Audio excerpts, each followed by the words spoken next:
Thank you, Mr. Speaker. I will be sharing my time with the member for Pitt Meadows, Maple Ridge.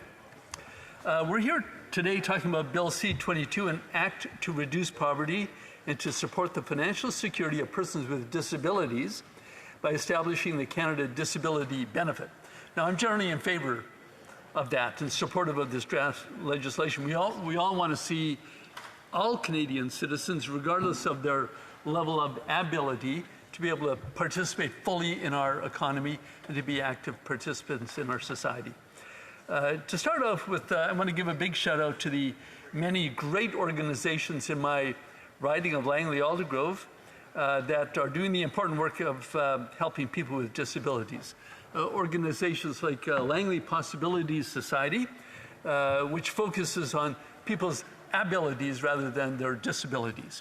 I was a participant in a competition put on by this organization a couple of years ago at a public event in one of our parks, where the contestants had to, one of the tests was to be in a wheelchair, negotiate ourselves around some obstacles, open a door, get through it, put ourselves up a ramp. There was another test that required us to put something very technical together while blindfolded.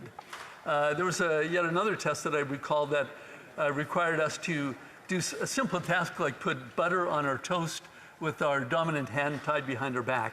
Coming out of that, I had a new respect for people who struggle with these disabilities just in their everyday walk of life, but also for the great organizations that work with them. Now, looking at this Bill 22, I was happy to see that it is premised on the concept of equality, the constitutional concept of equality. So I thought I would look at this draft legislation from a constitutional perspective. The preamble section, which is a very important part of any legislation, talks about the UN Convention on the Rights of Persons with Disabilities, and that document recognizes the equal and inalienable rights of all members of the human family. The preamble section also talks about our own Constitution, the Charter of Rights and Freedoms, specifically Section 15, which of course is our equality section. It says that every person is equal before and under the law and has the right to the equal protection and equal benefit of the law without discrimination. And there's a list of enumerated things that cannot be discriminated against, including mental and physical health. And that brings us, of course, to draft Bill C-22. The Canadian Charter of Rights and Freedoms has been with us for 40 years. It's instinctive for us now. It is part of our worldview that shapes our sense of justice and how the government should interact with its citizens. But even though it's instinctive doesn't mean that it's simple. It's a very complicated question. Anytime we're talking about equality, it opens questions like how proactive must the government be to ensure that all citizens have equal opportunities or perhaps equal outcomes of their programs? Or does Section 15 simply mean that a law once passed doesn't contravene or breach Section 15?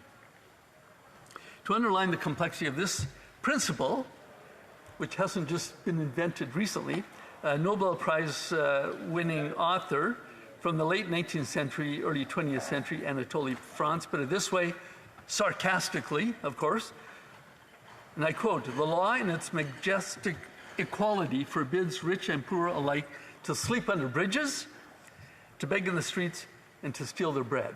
Now, we have an instinct that says that equal treatment isn't always fair, fairness isn't always equal.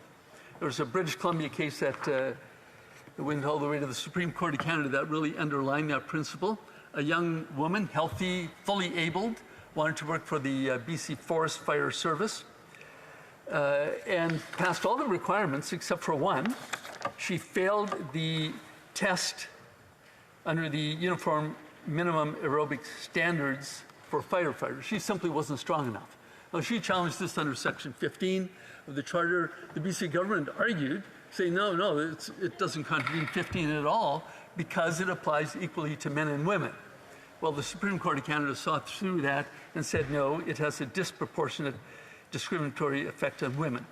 That case is important for this proposition that courts should look not only at how a law is applied, but also its effect on individuals.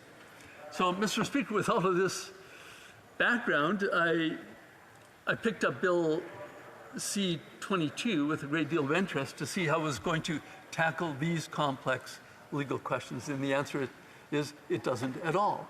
This bill, dealing with such an important and complex question, is scarcely 6 pages long. 1 page is about the preamble, which I've already mentioned. There's a couple of pages about some technical things. And there's 2 pages, fully 1/3 of this draft legislation, that talks about the regulatory power that this Parliament is being asked to give to the Cabinet. I was very happy to hear the Minister and also the Parliamentary Secretary to say that one of the reasons why they wanted to give Cabinet such broad regulatory power was to ensure that there would be consultation with people affected by that. I completely agree with that.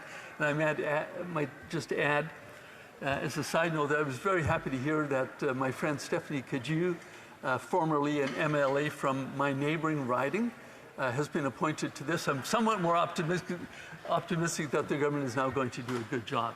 However, I'm really puzzled why, wanting to consult with the community that is going to be most affected by this, the government thinks that it's appropriate to bypass the important work that this Parliament does. Mr. Speaker, I said that I'm in support of this legislation. I really am.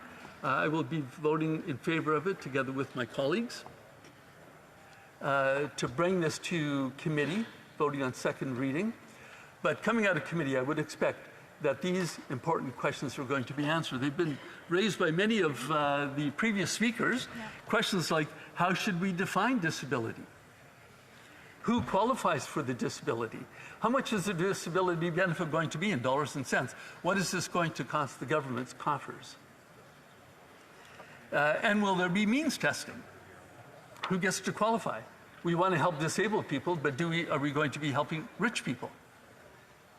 Will there be clawbacks? I was talking to my brother just the other day who was disabled by Parkinson's, and I told him that we were going to be talking about this topic this week. He says, whatever you do, make sure that workers are not disincentivized from working. I'm happy to hear ministers say that that's not going to be the case, although the legislation doesn't actually say that. I think she's saying, just trust us that we're going to do it right.